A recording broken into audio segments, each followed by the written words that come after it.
عليكم عبيدة او مروانه. وعليكم السلام. څنګه خوشاله سي کتابونه ملاسونه کې ولې څه چللې؟ کتاب ختم کړ. ماشاءالله رښتیا وې. کنګریټس یعنی مبارک دي شه. کنګریټس ثانک یو سر مننه. ها الکه ټول خامارانو تاسو ټول د په نمبر مبارکي وي صحیح ده. راشه یو ول راځي ها مبارک شه کنګریټس ودا کنګریټس مبارک شه که څوک په انګلیش کې نشي ویل پښتو کې ته کنګریټس مبارک شه نمبر په نمبر رسم جوړوي ټول تر رسیږي. وعلیکم السلام مبارک شه نه نخره ته مو جوړوي باز دار افاصه باز دا چاول لره کدا بکاته یو ګوره رش مو جوړوي کینا څلور پیره نه کنه یو پیره ها لره کاغه ته کې نه کنه شرمول مکوي کنه یو ځل مبارک ځه باز دار راشه تا ویلا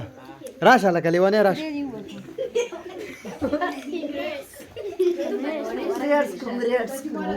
کنګریټس مبارک شه تاسو ته وکړه چې الله مبارک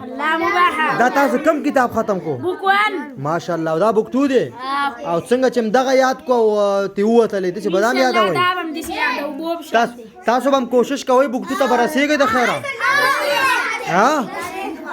ماشاءالله بارم خان زنده آباد خپل چنګه کله چې دا د چیرې راوړل لکه تراشه دا چې دې لکه خامارا داسې خانه تاسو ستې می کې راوړل دا کوم خوشاله کې دا کتاب ختمېدو خوشاله وځي خواندو کې دا کومه کیمرا وړه غولان زده د 300 روپو د سرجی ماشاءالله سم معلوم راوړل ډوړې تا وای زه شروع وکړ بسم الله کې نوم د الله کې بسم الله الرحمن غلی جمع د لور کومه صحیح اصلي مونږ ته پېښه کو چا یا غلط حرکاتو کو یا دې سره رشخندي आवाज کو او یا دې امين پر د رشخندي حرکت کړو بل ملګری له خندا ور وسته یا بل ویل چې داغه خندام نه مانم چې مال دې خندار واستله پوښولې نو بهم باندې نه مانم بهم خپا کوم صحیح ده صحیح اصلي مونږ ذکر ته چې بهم خپا کوم به کو چا څه غلطي وکړه یا و خاندلې که څوک هر څونه خندا دروي نه به خاندي به خپګان نه کوي صحیح ده بهم خپا کوم